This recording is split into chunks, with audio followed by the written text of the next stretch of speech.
one of the things you talk about is that self-confidence is a skill. I think most people believe it's something you're born with and you either have or you don't. And so maybe we could talk a little bit about that and why it's a skill.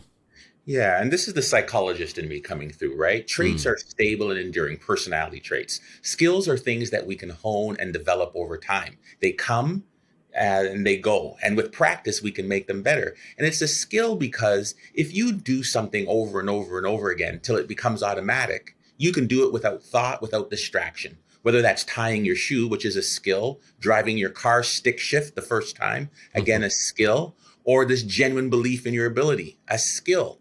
And what happens is, as we do things over and over, we start to feel good. We start to think, yeah, I can't miss. I got this. And then we go and we try something different, something new. Like, oh my gosh, I was really good at doing this presentation in front of my two people at work. Then all of a sudden you want to do it in front of 1,000 people and you'll feel your heart rate pulse. You'll see all these things. You'll start to get sweaty like this. That's when that skill is different, because doing it in front of 2 is not the same as doing it in front of 1,000. Right. So then you got to work yourself back up again. So always we talk about global self-confidence and specific self-confidence. And specific self-confidence and global aren't things you can just generalize and snap your fingers. What do those mean? Let's dive in there a little bit. Tell me what global self-confidence is. So global is when you just feel good about yourself. You know what? I feel good. I look good. I sound good. I talk good. Yes, absolutely. Right? I just, you know what? Deion Sanders. Yeah. And that's about hope and optimism, meaning when things go bad, I will have a plan to get myself out of it. Right? Global self-confidence is usually attributed to levels of dopamine in your system. You know, the happiness, resilience chemical that you've got. When you've got that, you're feeling good. The problem is, as you get past the age of 28, our body stops producing dopamine at the same levels. So it's harder for us to have that global self-confidence, hence the term grumpy old man, right? You got to work hard. You got to trick your body into that. Yeah. Right? What about the specific then? Where does the specific come in? Specific is when you have an individual task that you've done over and over and over again, and now you know that you're an expert. You feel like you've researched it, you've practiced it, you've developed it, you've tested it, and you know that you're really good. Niche and really specific. The problem is when really specific people get really expert at things, they then become afraid to try something else, something new, something different, because then they're afraid of failure. Right.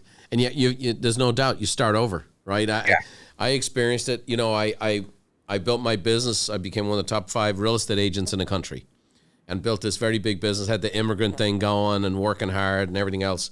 And then I was asked, hey, can you share what you do? Huh?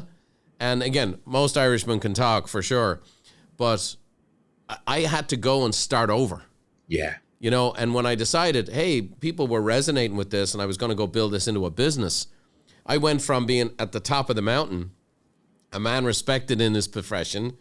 You know, you get economic success, you get a lot of praise, you get it, and you get a little identity probably caught up in it a little bit, and then okay, now we're going to start over here. And I remember when I first, 30 years ago, started doing speaking engagements, and at the time the real estate business was full of kind of hardcore pressure salesmen carpetbagging from town to town. And I'd be speaking and people like, you're just a slimy salesman here to empty. And I'm going, what am I doing? What am I doing? But it was ultimately like I had stepped down from the top, felt like I'd come to the bottom. I just had this burning desire to help people. And the desire was stronger than the pain, and I got good at it and then I did. And I've done 2,500 seminars over the last 30 years and spoken to millions of people. But, that was my progression with the same thing. Two things resonate with me, what you just said. Number one was that burning desire to help people. From my high performing talks, that talks about this clarity of purpose, this North Star.